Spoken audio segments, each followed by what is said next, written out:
a special guest in the house, and we got a special edition. So we starting, a series of couch. It's either gonna be couch and content, but we're gonna have couch and Christ tonight. Okay. Period.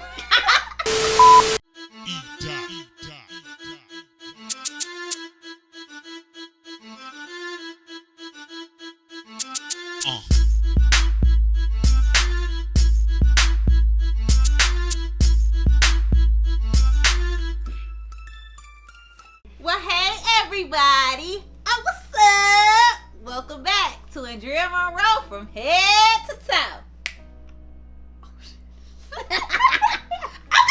Okay. She don't want to say okay, y'all.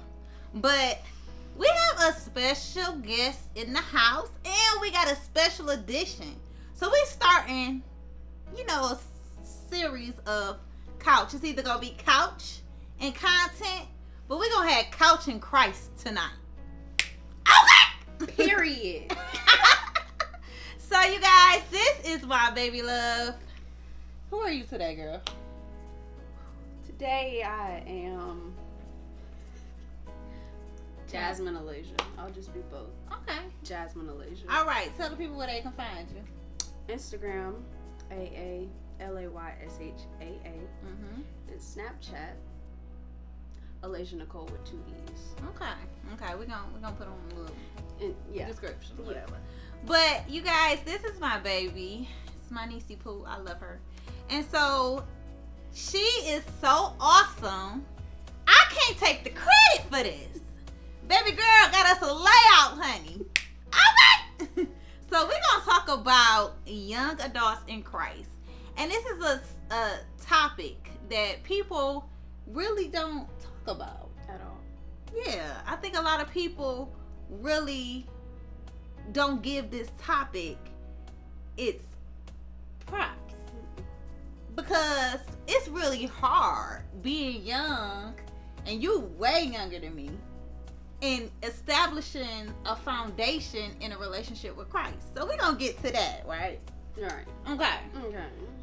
Okay. So all right, so tell the people about your journey thus far. Poo-poo is 12.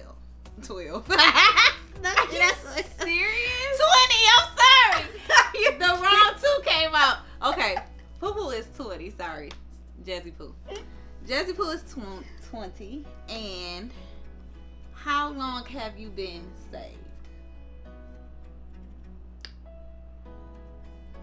Hold on. 6 years. Okay. I think. Okay. Maybe 5. Okay. In between. And was this you did it on your own kind of thing, or okay? And so, what made you want to give your life to Christ? I grew up in church like all the time, and like when I was younger, it was just I'm being drugged to church kind of thing. And then like as I got older, it became like, okay, I'm gonna actually listen. I'm gonna give this a chance, and I'm gonna see what's going on. And then that's when I started like purchasing my own Bibles. And then at that point, I think I was in high school, and then I was like mentally going through a lot, and I was like at that point where like I didn't want to talk to the people around me, because like I didn't want to feel like I was being judged for the stuff that I was going through, or the stuff that was going through my head. So I was like, I'm gonna just pray about it. I'm gonna talk to God about it. And I want to say it was Mother's Day one year, and me and my mom, my brother, my stepdad, my mom, like we all go to my hometown church in Swainsboro on Mother's Day. And that day when he like opened the doors of the church, I was like, I'm gonna go. Okay. I'm gonna go. Yeah. Yes, ma'am. And so, you making that decision to give your life to Christ, like, how was that feeling? Like, was it an outer body experience? I know when I gave my life to Christ, I was 7 years old, and I've always been spiritually inclined, like even as a little kid. And so, I remember having an out of body experience. Yeah. And it was like I was floating in a sense. It was like my body just got up and just walked. And the next thing I remember, I snapped back into it and I'm sitting on the pew. And I was like, oh my God, what did I just do? But I was 7. And so tell me how, because I was way younger than you were, because this is like 5-6 years ago. That's still like teenage, young, going through adolescence and all of that. And so going through puberty still and things like that. So the awkward phase, and then you give your life to Christ at the same time. So tell me, how has that been for you? Hard. I wouldn't say like hard in the sense of like being hard to handle, but it's hard because like as a teenager, like with adults it's different, because like you find adults, they go to Bible study, they go to all the different church services, they do all that stuff. But as a teen, like that stuff isn't cool. So like it's like you have to find like the right group of friends to like be able to connect on that level with. So like when I did get saved, I remember I was in this group chat and I texted them and I told them about it, and I told them like, hey, I'm getting baptized this day. And it was crazy because they were all like, oh my gosh, like I'm so proud of you, I'm so happy for you, tell us when to come, like we're coming. And I was like, whoa, like I didn't even know y'all rock with God like that, like y'all don't even talk about it. So like that made me feel better. But like life since then is easy, because like I feel like even though sometimes I don't want to talk to the people around me, I still know that there's somebody that I can talk to, that's going to listen, that's always going to be there. So it's been cool. Okay, that's awesome. Well, my experience, I'm young, but I'm old in spirit.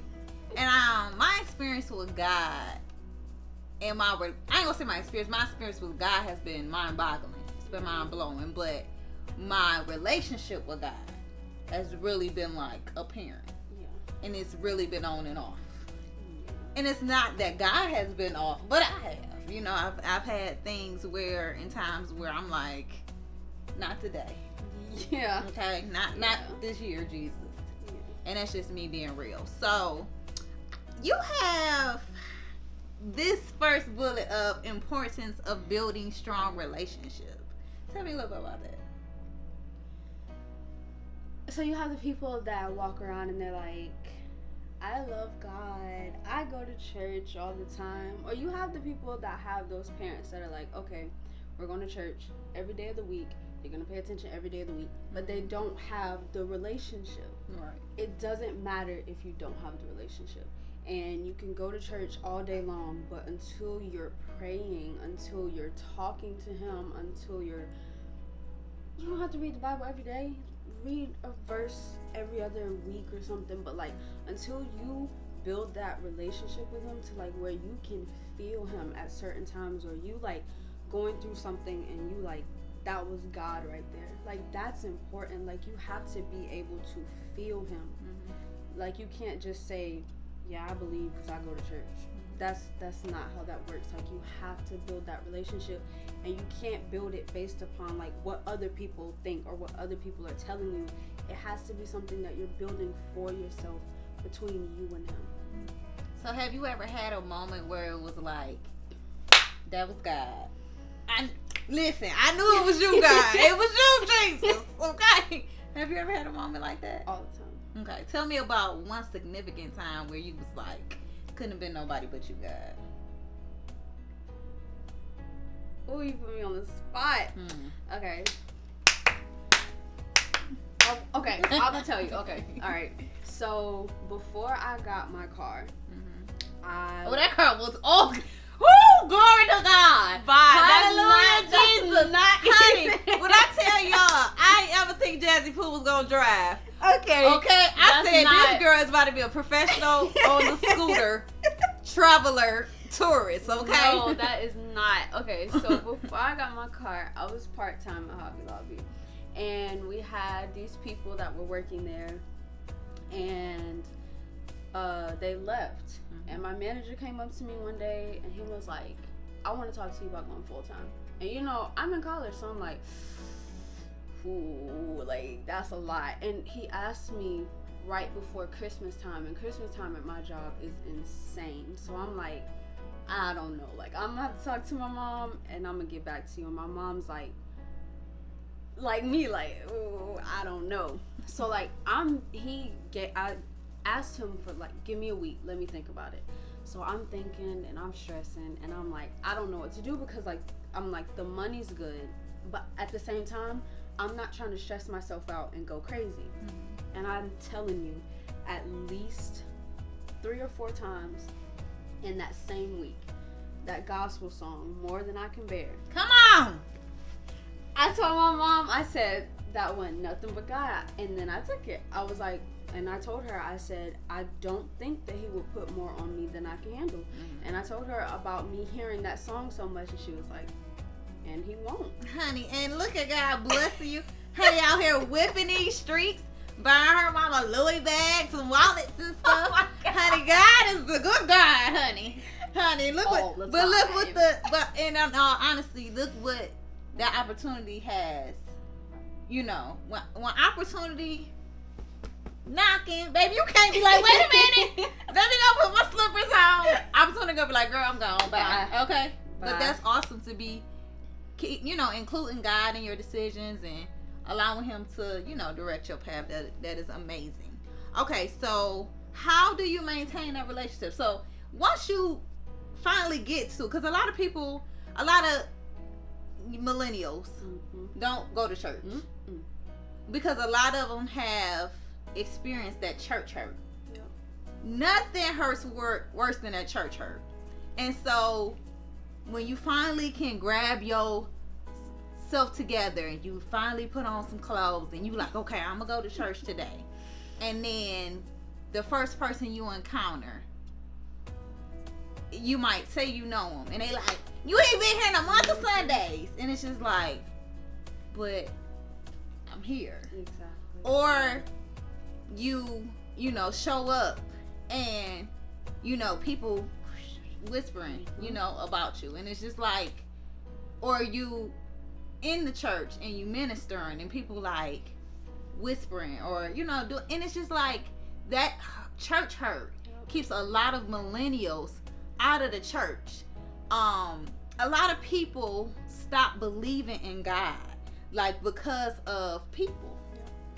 You know, in situations, and people say, you know, God is supposed to be loving, God is supposed to be this, and God is supposed to be that, and it's no way that the way that my life is set up, that God is real, or God knows me, or, you know, something like that. So how do you, in spite of, and I think a lot of people don't really understand that God is bigger than religion. Yep.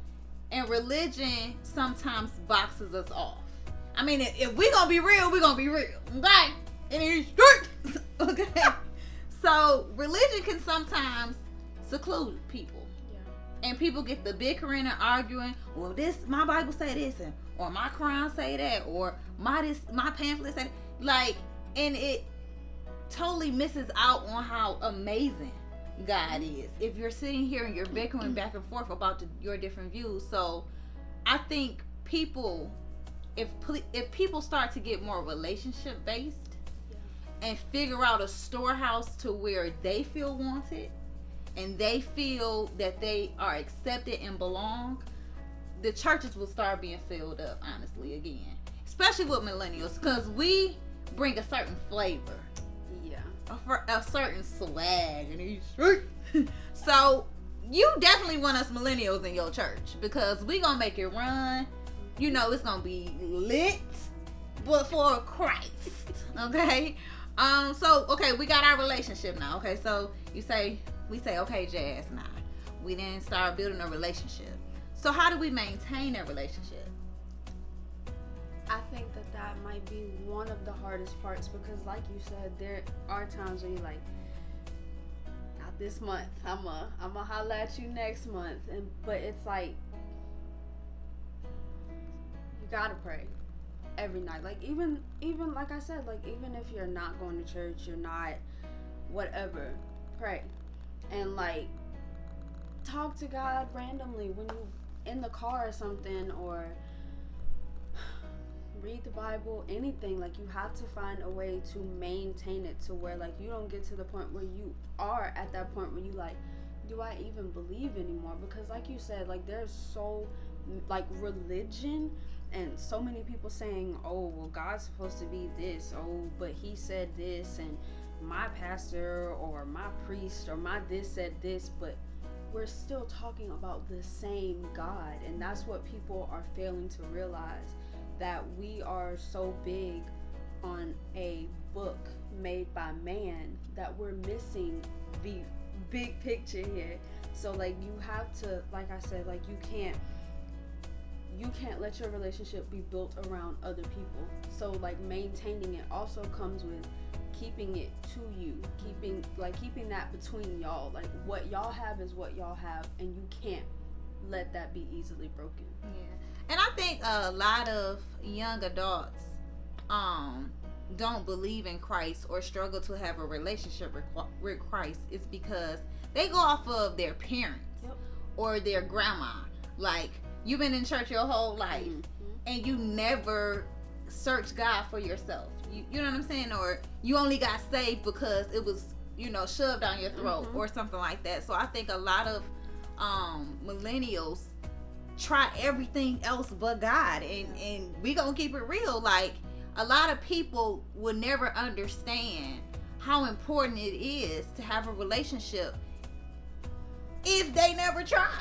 You know what I'm saying? Like, I can't make you enthused or thrilled about my personal relationship with God, and you haven't even tried to have one.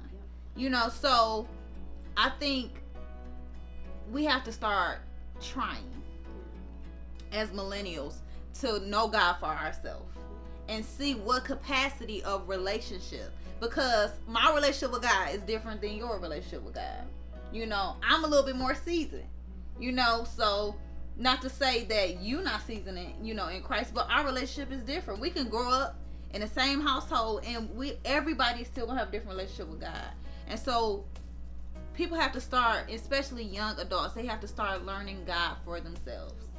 And so different things that influence how teens, young adults feel about Christ. Oh, honey, number one is social media. I was just about to say that. I was just about to say that. Social media, baby. It's such a distraction. Yeah. And so I'm learning because of YouTube and me having a message, and a lot of my motivation comes from just God dropping things in my spirit. And so, and then people will be like, I needed to hear that, so it's always confirmation. But the thing about it is that social media it's a gift because it's free exposure. Yeah. Social media has connected me to a lot of people that I would have never met in real life, in all honesty. But social media is a distraction from a lot of times your purpose. If you look at your screen time, if your screen time say 75% and it was all social media, that Bible app is thirsty, honey. Okay? Honey, that Bible app said, open me. Okay? Baby, Bible app ain't been open since Easter. Last time you went to church. Baby girl. Okay? So, like I said, with me putting myself out there, my brand out there, I have to be a little bit more savvy with social media. And I'll post and forget. I'm just not real big on numbers and things like that, but I know for me to grab the souls and for me to reach people that I would have never reached, I have to engage in social media. So I feel like social media is a good way for people, to expose yourself in your relationship with Christ, and not, be unapologetic about it. But I think also social media also expose you to the backlash from the non-believers. So I think a lot of times people are so afraid to display their relationship with God because they're afraid of the backlash from the non-believers. That's the thing. Like you have people that like don't post stuff about like religion or God or anything because of what other people are gonna think. Baby, I don't care. Look, I love Jesus. I'm gonna post it on Facebook, Instagram, Snapchat, all that. But you have those people that are like I want to post it, but I don't feel like I should because Billy's on my Snapchat and Billy don't believe. That's what I mean when I'm saying like the different influences, and a lot of those are sadly like people that you hang around. Like if you hang around a group of people and you could be the biggest believer ever, but if your friends aren't talking about God, then you're not going to either. But at the same time, like you could be the one to open them up to it. And that's how it was with me when I got saved. And in that group chat, I was the first person to ever bring up anything religion typed in that group ever. And then when I actually said something about it and I realized that they were all on the same page with me, I was like, dang, like why didn't any of y'all like ever say anything? So I think that social media is a large influence on how people view him and talk about him, but then at the same time it's also the people that you hang with, because if you feel like they think that it's lame, then you're gonna pretend like you feel like it's lame too, which is very lame. And I know with being young, I mean, honey, you know, I'm 33, so I could just care less about fitting in. But I know with you being 20 and you just getting your feet wet, acceptance is a big portion of your life, you know, peer pressure and things like that. So you want to feel accepted. So do you feel like as a Christian that you have to water down your relationship with God just to have peers or have friends? Okay. Well, that's good. That's good, because some people do. No. Some people feel like, okay, I can't talk about God around this certain group of friends, or I can't really, you know, be on fire around this certain, because I don't want to be labeled as a holy roller, or, you know, holier than thou, or, you know, God's child. Yeah, no. Honey, because Andrea Monroe is God's child. I make it very clear to my friends, like, if you don't like it, leave, because that's a part of me that I'm not about to hide from you. I'm not about to hide the biggest part of myself from you to be accepted by you, because if you're not accepting that, then you don't accept me, and that means that you weren't for me. Okay. So okay. This is getting juicy, guys. We gonna do a part 2. So we gonna end it here, and then we gonna come back for a part 2. So I need you to hit them with a okay. It don't belong to me. I'ma do it. Okay, guys. So tell them to like, comment, share, subscribe. All right, y'all. Go like, comment, share, subscribe. Hit that notification button for them weekly videos that I'm dropping. Period. Okay. But you guys, part 2, we gonna still have the same outfit on, so don't act like we about to go change. We just gonna give y'all a break so the video ain't extra long.